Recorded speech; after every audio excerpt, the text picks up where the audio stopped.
नहमदुहु व नुसल्ली अला रसूलिहिल करीम अम्मा बाद अऊज़ु बिल्लाहि मिनश शैतानिर रजीम बिस्मिल्लाहिर रहमानिर रहीम व लक़द मनन्ना अलैका मर्रतन उख़रा इज़ औहैना इला उम्मिका मा यूहा। और हमने एहसान किया तुम्हारे ऊपर दूसरी मर्तबा।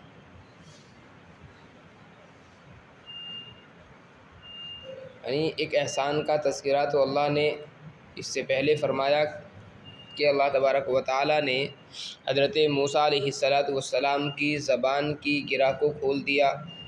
अपने भाई के मुतालिक हज़रत मूसा अलैहिस्सलाम ने दुआ फ़रमाई तो अल्लाह ताला ने हज़रत हारून अलैहिस्सलाम को नबी बना दिया और आपकी मदद के लिए उनको तैयार कर दिया। अल्लाह तबारक व तआला ने फिर इसके बाद में फ़रमाया इन दुआओं को कबूल करने के बाद कि हम इससे पहले भी एहसान तुम्हारे ऊपर कर चुके हैं।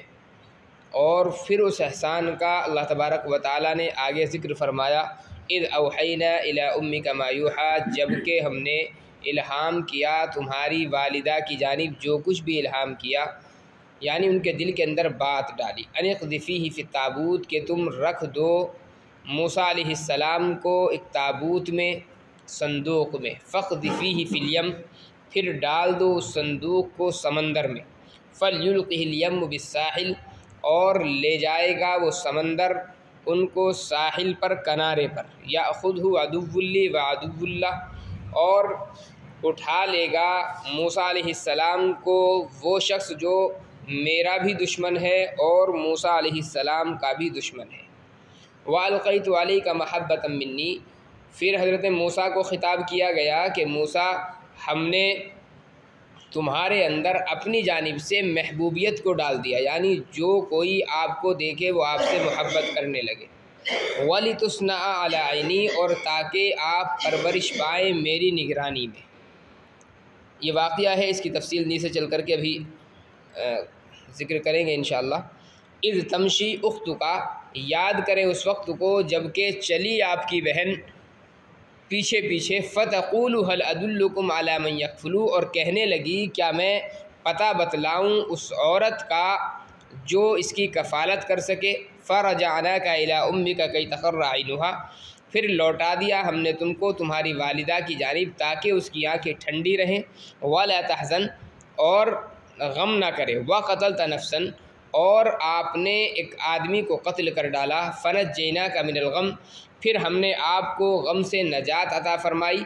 व फ़तन्नाका फ़ुतूना, और हमने बहुत सी आजमाइशों में आपको डाला। फ़लबिस्त सिनीन फ़ी अहली मदियन, फिर आप ठहरे रहे मदियन वालों में चंद साल। सुम्मा जिअता अला क़दरिन या मूसा, फिर आप वापस आए एक मुतय्यना मुद्दत पर, ए मूसा। वस्तनातुका लिनफ़्सी, और मैंने तुमको अपने लिए मुंतखब कर लिया। ये बितफ़सील एक वाक़या है। हज़रत मूसा अलैहिस्सलाम का पहला जो वाक़या ज़िक्र किया गया वो बाद में पेश आने वाले वाक़यात थे, और ये जो वाक़या यहाँ से ज़िक्र किया गया ये इब्तिदाई वाक़या है। यहाँ पर आयत के अंदर एक लफ्ज़ आया है व फ़तन्नाका फ़ुतूना, हमने आपको मुख्तलिफ़ आजमाइशों में डाला। हज़रत सईद बिन जुबैर रज़ी अल्लाह ताला अन्हु एक सहाबी हैं, ये हज़रत अब्बास रज़ी अल्लाह ताला अन्हु के पास में तशरीफ़ लाएँ और हज़रत अब्बास से इन्होंने मालूम किया कि इसकी तफसीर क्या है।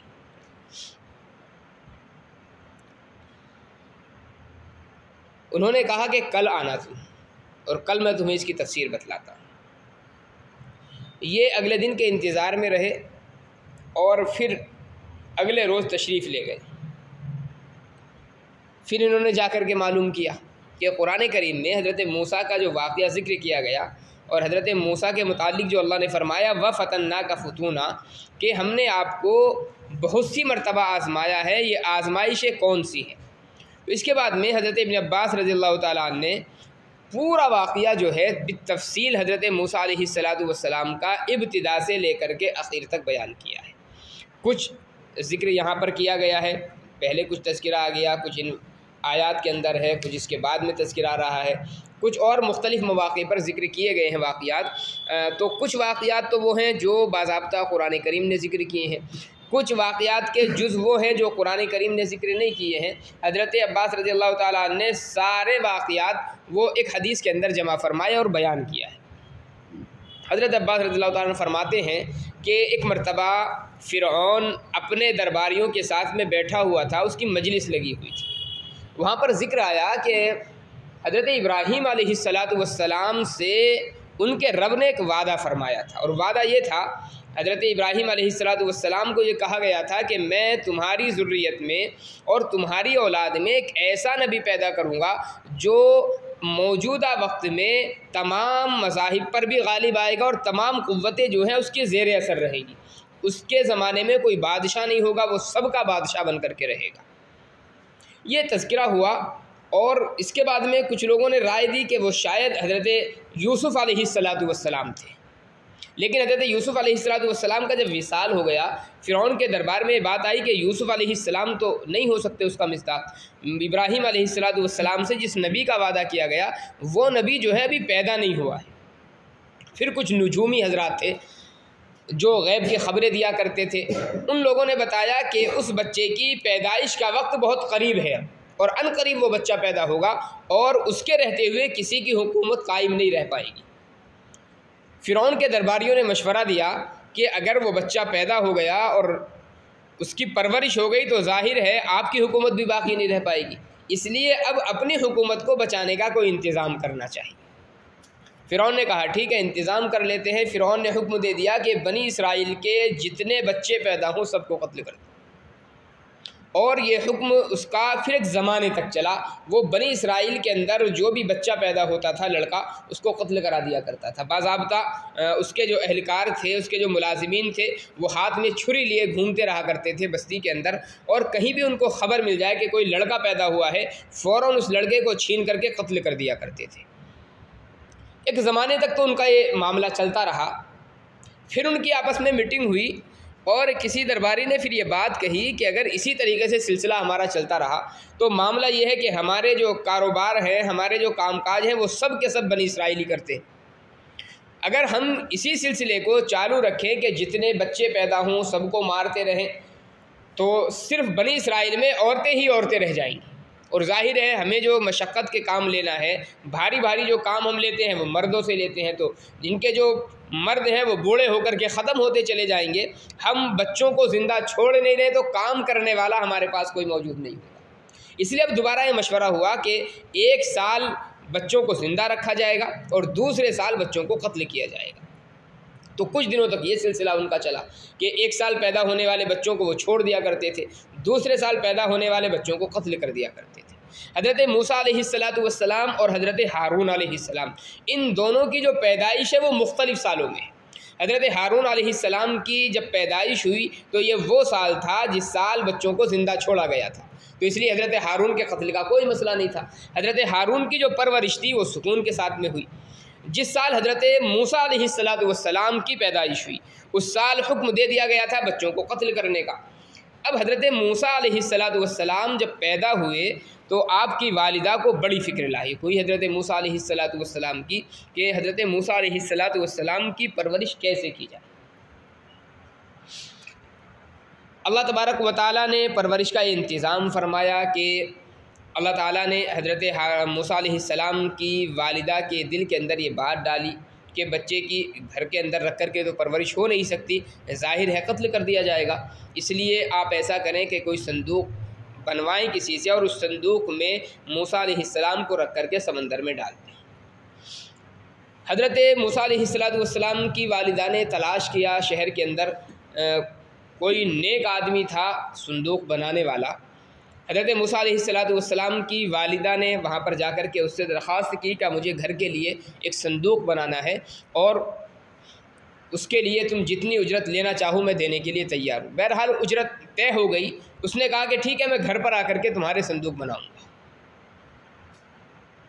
इत्तिफाक की बात, वो घर पर आया और उसने संदूक तैयार किया, लेकिन उसने हज़रत मूसा अलैहिस्सलातु वस्सलाम के रोने की आवाज़ सुनी, जिसकी वजह से उसे ये मालूम हो गया कि इस घर के अंदर इस साल में कोई बच्चा पैदा हुआ है। संदूक तो उसने बना दिया लेकिन उसको शक हो गया और उसने फिर इनाम के लालच में फ़िरौन के दरबार में जाकर के ख़बर देने का इरादा कर लिया कि मूसा अलैहिस्सलाम की पैदाइश की ख़बर फ़िरौन के दरबार में जाकर के दूँगा तो वहाँ से कुछ ना कुछ इनाम और इकराम मुझे मिल जाएगा। अल्लाह तबारक व तआला की जानिब से इंतज़ाम हुआ कि जब ये वहाँ पर गया तो इसको दरबारियों ने रोका। इसने कहा कि नहीं, मुझे बहुत अहम बात है जो फ़िरौन से करनी है। दरबारियों ने कहा भाई हमें बतला दो। इसने कहा नहीं, तुम्हारे बताने की बात नहीं है, और वो बच्चे की पैदाइश से मुताल्लिक़ बात है। बहरहाल दरबारियों ने जाकर के फ़िरौन से कहा कि कोई ऐसे ऐसे आदमी आया है और इस तरीके से वो कुछ बात आपसे करना चाहता है। फ़िरौन ने इसको बुला लिया। जब ये अंदर गया और फ़िरौन से ये हज़रत मूसा की पैदाइश के मुतालिक बात करना चाहता था, अल्लाह तबारक व तआला ने इसकी गोयाई को सल्ब कर लिया। अब ये खाली मुँह चला रहा है, ज़बान से कुछ अदा नहीं होता था इसकी। फ़िरौन को गुस्सा आया, इसको दरबार से निकाल दिया गया। ये बाहर आया तो बिल्कुल फिर ठीक ठाक हो गया। ये कुछ देर रुका, फिर इसने दरबारियों से दरख्वास्त की, कहा मुझे बादशाह के दरबार में जाने दे और मुझे ख़बर देनी है। बहरहाल ये 3 मरतबा इस तरीके से वाक़या इसके साथ में पेश आया कि हर मरतबा दरबारियों से ये मन्नत समाजत करके इजाज़त ले लिया करता था, और फ़िरौन के पास में जब जाता था कुछ बोलने से पहले इसकी ज़बान बंद हो जाती थी। ये वहाँ से खैर वापस आ गया। इसको भी यकीन हो गया कि ये बच्चा जो है कोई ना कोई अल्लाह तबारक व तआला की जानिब से इसका इंतज़ाम है, इसलिए मैं फ़िरौन के दरबार में कुछ कह नहीं पा रहा। बहरहाल इसने तौबा की। फिर उधर हज़रत मूसा अलैहिस्सलातु वस्सलाम की वालिदा को अल्लाह तबारक व तआला ने अगरचे ये बतला दिया था और उनके दिल के अंदर ये बात डाल दी गई थी कि अल्लाह कुछ दिनों के बाद ही तुम्हारा बच्चा तुम तक वापस कर देगा और कत्ल से इसको बचा लेगा। बहरहाल हज़रत मूसा अलैहिस्सलातु वस्सलाम की वालिदा ने उनको संदूक में रखा और दरियाए नील में ले जा कर के डाल दिया। दरियाए नील से एक शाख निकलती थी जो फ़िरौन के दरबार में होकर के जाया करती थी। जैसे छोटी छोटी नहरें होती हैं, तो इस तरह की नहर टाइप की थी जो हज़रत मूसा अलैहिस्सलातु वस्सलाम जब दरिया के अंदर डाले गए तो उसी शाख से होते हुए फ़िरौन के दरबार में पहुँच गए। वहाँ पर जो है तो पहली जो आजमाइश है हज़रत सईद बिन जुबैर से हज़रत अब्दुल्ला इब्ने अब्बास रज़ियल्लाहु ताला ने फरमाया कि देखो पहली आजमाइश जो हज़रत मूसा की वो ये थी कि जैसे ही पैदा हुए फ़ौरन कत्ल करने के लिए उस साल वो आ पहुँचे थे और करीब था कि उनको कत्ल कर दिया जाता, लेकिन अल्लाह ने बहरहाल बचाने का इंतज़ाम फरमा लिया और समंदर में उनको डाल दिया गया। हज़रत मूसा अलैहिस्सलातु वस्सलाम की वालिदा जो है हज़रत मूसा के गम में चूँकि बहुत ज़्यादा निडाल थी, वो सारी बातें भूल चुकी थी कि अल्लाह ने मुझसे वादा क्या किया, और बड़ी परेशान थी। अब समंदर में डाल तो दिया है, लेकिन उसका क्या हुआ, शैतान ने दिल के अंदर ये बात भी डाली कि तुम्हारा बच्चा था, कम से कम तुम्हारे पास रहता, और फ़िरौन के लोग अगर कत्ल कर देते तो कम से कम अपने हाथ से तुम कफन दफन तो कर सकती थी इसका। अब वो चला गया, मालूम नहीं कोई जानवर उसको खा जाए, कोई मछली खा जाए, समंदर में क्या हो जाए। बहरहाल वालिदा बड़ी परेशान थी और वालिदा ने फिर हज़रत मूसा अलैहिस्सलाम की बहन को भेजा, क्या जा कर के ज़रा पता करके आओ क्या हुआ, किसी जानवर ने उनको खा लिया या किसी ने पकड़ा, क्या हुआ। इधर हज़रत मूसा अलैहिस्सलातु वस्सलाम बहते बहते जब फ़िरौन के दरबार में पहुँचे तो फ़िरौन की जो बीवी थी हज़रत आसिया रज़ियल्लाहु अन्हा, उनकी कुछ कनीज़ें थीं, कुछ खादिमाएँ थीं जो वहाँ पर नहा रही थी नहर में। जब उन्होंने देखा कि कोई संदूक है जो बहता हुआ आया है, उन्होंने उसको पकड़ा और खोलने की कोशिश वो करने लगी। आपस में फिर मशवरा किया कि अगर इसके अंदर कोई ख़जाना हुआ और हमने इसको यहाँ पर खोल लिया, अब हम आसिया के पास में इसको लेकर के जाएंगे तो हमारे ऊपर शक हो जाएगा उसको कि कुछ ना कुछ ख़जाना हमने इसमें से चुरा लिया, और अगर हम उसको कसमें खा करके भी बताएंगे तो वो यकीन नहीं करेगी चूँकि संदूक खुला हुआ है। इसलिए मशवरा यह हुआ कि खोले नहीं संदूक को, और जैसे बंद है वैसे ही वहाँ पर जा कर के हम सामने पेश कर देंगे। बहरहाल इन खादिमाओं ने उस संदूक को उठाया और हज़रत आसिया के पास में जो फ़िरौन की बीवी थी उसके पास में ले जा कर के रख दिया, बता दिया ऐसे ऐसे संदूक बह कर के आया है। उसको खोला गया तो हज़रत मूसा अलैहिस्सलातु वस्सलाम थे। हज़रत मूसा अलैहिस्सलातु वस्सलाम को जैसे ही हज़रत आसिया ने देखा, अल्लाह तबारक व तआला ने ऐसी मोहब्बत हज़रत आसिया के दिल के अंदर पैदा फरमाई कि किसी भी बच्चे की मोहब्बत किसी अजनबी के दिल में इस तरीके से पैदा नहीं होती। उसी का इशारा अल्लाह तबारक व तआला ने किया, व अलक़ैतु अलैका महब्बतम मिन्नी, कि हमने अपनी जानिब से तुम्हारे लिए महबूबियत रख दी, यानी जो तुम्हें देखता वो तुमसे मोहब्बत करने लगता। बहरहाल हज़रत आसिया ने इनको पसंद कर लिया और बड़ी खुश होकर के ये फ़िरौन के पास में गई, बताया कि ऐसे ऐसे बच्चा बह कर के आया है और मैं इसको पालना चाहती हूँ। यहाँ पर कनीज़ों ने जैसे ही बच्चे को पकड़ा था, यहाँ पर भी पुलिस वाले यहाँ पहुँचे थे कत्ल करने के लिए, लेकिन बहरहाल हज़रत आसिया ने यहाँ पर इनको बचा लिया और कहा कि मैं फ़िरौन के पास जा रही हूँ, और अगर वो मान जाते हैं तो ठीक है, नहीं मानते हैं तो तुम इसको कत्ल कर देना। तो यहाँ पर भी अल्लाह ताला ने कत्ल से बचाया हज़रत मूसा को। फिर फ़िरौन के दरबार में, फ़िरौन की मजलिस में हज़रत आसिया जब लेकर के पहुँची बच्चे को, तो लोग वहाँ पर भी कहने लगे कि ये बच्चा वही है जो तुम्हारी हुकूमत के गिराने का सबब होगा और तुम्हारी शिकस्त का सबब बनेगा। फ़िरौन ने वहाँ पर भी इरादा किया कत्ल करने का, लेकिन हज़रत आसिया ने वहाँ पर फ़िरौन को इससे बाज रखा और फ़िरौन को समझाया कि देखो ये अभी तो छोटा बच्चा है, नादान है, कुछ जानता नहीं है, हमारे पास रहेगा और हमारी परवरिश में ये रहेगा, हम ही इसकी परवरिश करेंगे, देखभाल करेंगे, हम ही को ये माँ बाप समझेगा तो हमें क्यों आखिर क्यों नुकसान पहुँचाएगा। ये फ़िरौन की बात समझ में आ गई और हज़रत आसिया को इजाज़त दे दी पालने की, और कहने लगा कि ठीक है, तुम इससे मोहब्बत करती हो और तुम्हारी आंखों की ये ठंडक है, इसकी परवरिश कर सकती हो। हज़रत इब्न अब्बास रज़ियल्लाहु अन्हु फरमाते हैं कि अल्लाह की कसम अगर फ़िरौन उस वक्त ये कह देता कि ये बच्चा तुम्हारी आंखों की ठंडक के साथ में मेरी आंखों की ठंडक भी है, हज़रत अब्बास फरमाते हैं कि अल्लाह तबारक व तआला यकीनन इसको हिदायत से नवाज देता उस वक्त। लेकिन बहरहाल इसने चूँकि सिर्फ अपनी बीवी से कहा था, बीवी ने इसकी परवरिश का ज़िम्मा ले लिया। अब मसला था चूँकि बच्चा है और बच्चे का सबसे बड़ा मसला होता है दूध का। अब इसके पास में जो कनीज़ें थी, जो औरतें थी, सबको इसने बुलाया कि इस बच्चे को दूध पिलाए। हज़रत मूसा अलैहिस्सलाम किसी का दूध कबूल नहीं करते थे, मुस्तकिल रोए जा रहे थे, दूध कबूल नहीं करते थे। हज़रत आसिया बड़ी परेशान थी कि आखिर बच्चे की परवरिश का इंतज़ाम कैसे हो। हज़रत आसिया ने यह किया कि अपनी एक कनीज़ को, बच्चे को पकड़ाया और कहा कि बाज़ार में चली जाओ और बाज़ार में जितनी औरतें तुम्हें नज़र आए हर एक औरत को पकड़ करके दूध पिलवाना, जिसका भी ये दूध कबूल कर ले उसको लेकर के मेरे पास आ जाओ। अब इसकी जो कनीज़ थी वो बाज़ार में घूम रही थी, बच्चे को लेकर के ऐलान किए जा रहे थे बाज़ाब्ता। इधर हज़रत मूसा की वालिदा ने अपनी बेटी को, यानी हज़रत मूसा की बहन को भेजा था कि कुछ ख़बर लेकर के आओ। उसने बाज़ार के अंदर देखा कि बच्चा है और उसके लिए ऐलान हो रहा है, पहचान गई फ़ौरन कि मेरा भाई है। अब इसने देखा कि दूध के लिए ऐलान हो रहा है। हज़रत मूसा अलैहिस्सलाम की बहन ने कहा कि मैं ऐसा घराना जानती कि अगर आप उस घराने में इस बच्चे को दे तो फ़ौरन बच्चा दूध कबूल कर लेगा और वो घराना जो है इस बच्चे की बड़ी अच्छी देखभाल करेगा, बड़ी अच्छी परवरिश करेगा। अब एकदम अजनबी कोई आकर के ऐसा कहे तो यकीनन शक होता है। कनीज़ों को फ़ौरन शक हो गया कि कहीं ऐसा तो नहीं कि उसी घराने का ये बच्चा हो और ये जो लड़की है या तो इसकी माँ हो या बहन वगैरह हो और इसका कुछ ना कुछ ताल्लुक़ बच्चे से हो। बहरहाल उन्होंने इसको पकड़ लिया बहन को और इससे पूछताछ होने लगी। हज़रत मूसा की बहन ने कहा कि मैंने ये बात इसलिए कही कि मैंने सुना है कि उस घराने में जो औरत है वो बड़ी नेक तबीयत है और पूरा घराना जो है वो नेक है, और ये बच्चा चूँकि किसी का दूध कबूल नहीं कर रहा इसलिए मैं समझी कि शायद हो सकता है वो नेक औरत है तो उसका ये कबूल कर ले। बहरहाल हज़रत आसिया तक ये बात पहुँची। हज़रत आसिया ने कहा कि ठीक है, उनको बुला करके लाओ। बहन जो है दौड़ती हुई फिर अपने घर गई और वालिदा को सारा वाक़या सुनाया और वालिदा को फिर वो ले करके आई। अब हज़रत मूसा अलैहिस्सलाम के पास जब वालिदा आई हैं तो अब वालिदा को अल्लाह तबारक व तआला का वो वादा याद आया कि अल्लाह ने जो फरमाया था कि मैं तुम्हारे बच्चे को कुछ दिनों के बाद तुम्हारे पास में वापस लौटा दूँगा। बहरहाल वालिदा ने दूध पिलाया। हज़रत मूसा अलैहिस्सलाम खामोश हो गए, सुकून के साथ में दूध पिया। हज़रत आसिया ने कहा कि ठीक है, बच्चा तुम्हारा दूध कबूल कर रहा है, इसलिए मैं चाहती हूँ कि तुम दरबार में रहो और मेरे बच्चे की परवरिश करो। अब चूँकि वालिदा को अल्लाह ताला के वादे पर पक्का यकीन हो चुका था कि अल्लाह मेरा बच्चा मेरे पास ज़रूर वापस लौटाएगा, इसलिए वालिदा ने कहा कि मैं यहाँ रह कर के परवरिश नहीं कर सकती।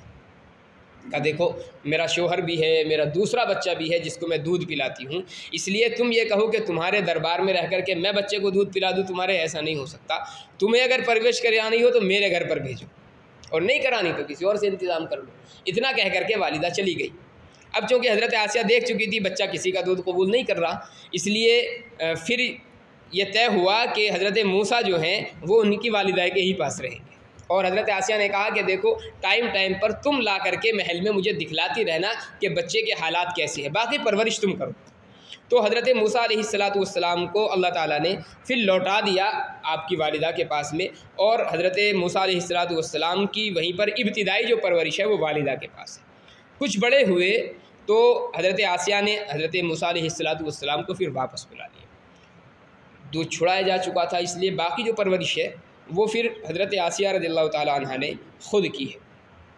इसी दौरान एक वाक़या पेश आया। हज़रत मूसा अलैहिस्सलाम जब दूध पी करके वापस आए महल के अंदर तो हज़रत आसिया बड़ी खुश थी और हज़रत आसिया ने बाज़ाब्ता एक ऐलान कराया, कहा देखो मेरा बच्चा आज मेरे घर पर आ रहा है, इसलिए जिस घर से वो आ रहा है और मेरे महल तक जितने लोगों के घर पड़ते हैं, जितने लोग रास्ते में हो, हर एक उसके लिए कुछ ना कुछ तोहफ़ा ज़रूर देगा। और ये बाज़ाब्ता ऐलान करा दिया गया। हज़रत मूसा अलैहिस्सलाम की वालिदा जब घर से निकली तो वहीं से तोहफ़े तहाइफ़ का सिलसिला शुरू हुआ। फिर महल के अंदर आई तो हज़रत मूसा अलैहिस्सलाम के लिए हज़रत आसिया ने बड़े उम्दा और कीमती किस्म के तोहफ़े तैयार कर रखे थे। फ़िरौन ने भी कुछ तोहफ़े तैयार किए हज़रत आसिया के कहने पर, और वो सारे तोहफ़े जो है हज़रत आसिया ने फिर हज़रत मूसा अलैहिस्सलाम की वालिदा को दे दिए। बहरहाल हज़रत मूसा अलैहिस्सलाम यहाँ पर आए, हज़रत आसिया खुशी खुशी लेकर के फ़िरौन के पास में उनको पहुँची। फ़िरौन ने भी खुशी के साथ में हज़रत मूसा अलैहिस्सलाम को गोद में लिया और हज़रत मूसा अलैहिस्सलाम का वहीं पर वो वाक़या पेश आया कि आपने बाएँ हाथ से दाढ़ी पकड़ ली फ़िरौन की और दाएँ हाथ से एक चपत रसीद कर दी और दाढ़ी पकड़ कर चों के नीचे को झुकाया फ़िरौन को। दरबारी कहने लगे, कहा बादशाह सलामत, हम कहते थे ये वही बच्चा है और ये यकीनन यही बच्चा है जो आपका सर नीचे झुकाएगा। फ़िरौन चूँकि बड़ा तेज़ तर्रार था, उसने फ़ौरन हुक्म दे दिया कि जल्लादों को बुलाए और कत्ल कर दें इसको। हज़रत आसिया अलैहिस्सलाम जो थी वो फिर आड़े आ गई और हज़रत आसिया ने कहा कि देखो तुम बिला वजह का शक कर रहे हो, ये कोई वैसा बच्चा नहीं, आम बच्चा है और बच्चों की आदतें होती हैं, किसी की दाढ़ी पकड़ ली, किसी का सर पकड़ लिया, तो बच्चों की जो आदत है उसी आदत के मुताबिक ये काम कर रहा है। फिर हज़रत आसिया ने ख़ुद कहा कि अच्छा आप इसको आज़मा लें। बच्चा जो होता है वो बचपने में बेशूर होता है, उसे एहसास ही नहीं होता और चमकती हुई चीज़ की तरफ वो हाथ ज़्यादा बढ़ाता है। इसलिए आप एक थाल में सोने चांदी और हीरे जवाहिरात मोती मंगवा लें, दूसरे थाल में आग मंगवा लें, आग के अंगारे, फिर अंदाज़ा हो जाएगा आपको। अगर आम बच्चा होगा तो ज़ाहिर है चमकती हुई चीज़ जो होती है वो आग होती है, इसलिए आग की तरफ हाथ ज़्यादा बढ़ाएगा। और वाकई अगर अल्लाह की जानिब से कोई खुसूसी ये बच्चा है तो फिर अल्लाह तबारक व तआला ने इसको शऊर भी अता किया होगा, और जिस आदमी के अंदर शऊर हो वो आग पर हाथ नहीं चलाता बल्कि मोती और हीरे जवाहिरात की तरफ वो हाथ चलाता है। बहरहाल वो मामला फिर पेश आया, फ़िरौन ने इंतज़ाम किया और हज़रत मूसा अलैहिस्सलाम बाज़ाब्ता अपने शऊर के एतबार से हीरे जवाहिरात की तरफ हाथ बढ़ा रहे थे कि हज़रत जिब्राईल अलैहिस्सलाम तशरीफ़ लाए, आपका हाथ पकड़ करके बाज़ाब्ता आग के अंगारों पर रखा और हज़रत मूसा ने अंगारा उठा करके मुँह के अंदर वो डाला।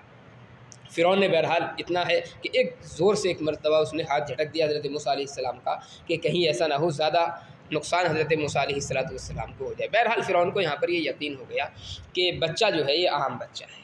और उसके बाद में हज़रत आसिया रज़ियल्लाहु अन्हा ने उसकी बाज़ाब्ता हज़रत मूसा की परवरिश शुरू फरमाई। हज़रत मूसा अलैहिस्सलाम जवान हो चुके थे और चूँकि दूध पिलाया था आपकी वालिदा ने जो बनी इसराइल में सी थी, इसलिए फ़ितरी लगाव भी होता है दूध पिलाने वाली, ज़ाहिर है माँ के दर्जे में होती है। तो हज़रत मूसा अलैहिस्सलाम का फ़ितरी लगाव हो गया था बनी इसराइल की तरफ। अब यहाँ ये तो सराहत नहीं मिलती किसी हदीस में कि बाज़ाब्ता हज़रत मूसा अलैहिस्सलाम को ये मालूम हो गया हो कि यही मेरी वालिदा हैं। ये कैसे मालूम हुआ वल्लाहु आलम, लेकिन क़रीन क़यास ये है कि मालूम ज़रूर हो गया होगा।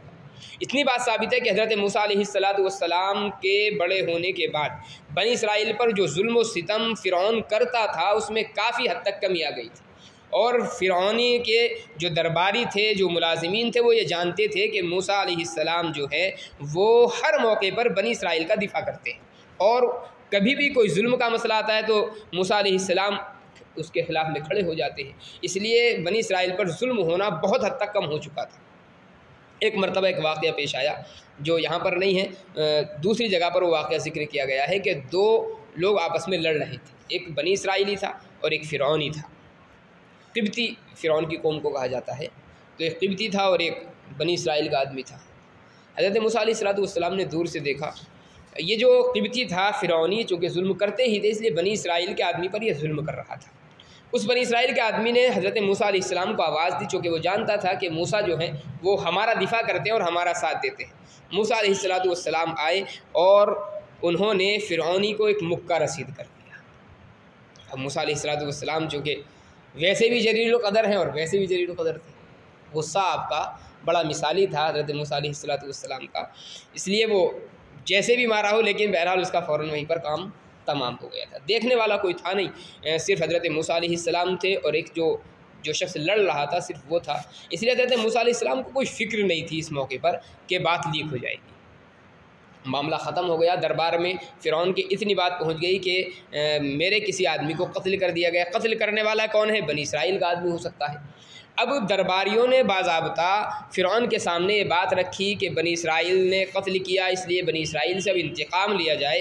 फ़िरौन ने कहा कि ठीक है, मैं बादशाह हूँ तुम्हारा और तुम्हारी कौम में से हूँ, लेकिन एक आदमी के कत्ल करने की वजह से मैं तमाम बनी इसराइल को कत्ल कर दूँ, ऐसा तो नहीं हो सकता। हाँ, ऐसा करो, तुम तहकीक करो और पता करो कत्ल करने वाला आखिर है कौन, और अगर उसका पता लग जाए तो पकड़ करके मेरे पास लाओ, क़िसास में हम उसको कत्ल कर देंगे। तो लोग छानबीन कर रहे थे हज़रत मूसा अलैहिस्सलाम के मुतालिक कि कत्ल करने वाला आखिर कौन है। इत्तिफ़ाक़ ऐसा हुआ कि दूसरे दिन फिर एक वाक़या पेश आ गया। हज़रत मूसा अलैहिस्सलाम रास्ते से गुज़र रहे थे, देखा वही आदमी है कल वाला, और वो फिर लड़ रहा है किसी बनी इसराइल, किसी फ़िरौनी से, और फ़िरौनी जो है उस पर कुछ जुल्म करना चाहता है। तो उसने फिर मूसा अलैहिस्सलाम को आवाज़ लगा दी। अब मूसा अलैहिस्सलाम गुस्से में थे, चूँकि कल का भी वाक़या था, और मूसा अलैहिस्सलाम को कुछ पशेमानी भी थी कि वो जान से ही चला गया एक मुक्का लगा करके, तो कुछ शर्मिंदगी भी हो रही थी। फिर देखा ये आदमी फिर लड़ रहा है। तो हज़रत मूसा अलैहिस्सलाम आ तो रहे थे उसकी जान बचाने के लिए, लेकिन गुस्से में आए, और यकीनन ऐसे में आदमी कुछ ना कुछ अल्फाज भी कह देता है। अब इसको मालूम, ये महसूस इसने किया कि कल तो इन्होंने मेरी जान बचाई थी, लेकिन आज फिर मुझे लड़ता हुआ देख रहे हैं, तो हो सकता है आज मेरा काम तमाम कर दें। इसलिए मूसा अलैहिस्सलाम जब गुस्से में पास में आए तो इसने फ़ौरन कह दिया कि मूसा, तुम आज मुझे कत्ल करना चाहते हो जैसे तुमने कल उस आदमी को कत्ल किया। अब ये जो राज था ये यहाँ पर खुल गया। अब मूसा अलैहिस्सलाम खामोश थे। ये जो फ़िरौन का आदमी था फ़ौरन यहाँ से भाग लिया, और इसने जाकर के दरबार में फ़िरौन से जाकर के बता दिया कि उसको कत्ल करने वाले मूसा हैं। अभी ये वहाँ पर मशवरा हो रहा था मूसा अलैहिस्सलाम के मुतालिक क्या किया जाए, और फ़िरौन तैयारी कर रहा था कि मूसा अलैहिस्सलाम को कैसे पकड़ा जाए, गिरफ़्तार किया जाए।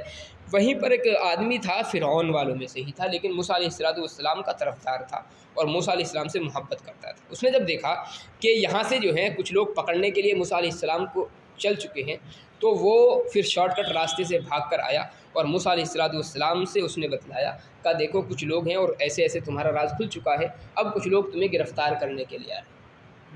मूसा अलैहिस्सलाम, ये रात का वक्त था, और मूसा अलैहिस्सलाम ने इसी वक्त फिर शहर छोड़ने का इरादा कर लिया, और मूसा अलैहिस्सलाम यहाँ से निकल गए। रास्ता चूँकि मालूम नहीं था कुछ भी किधर को जाना है।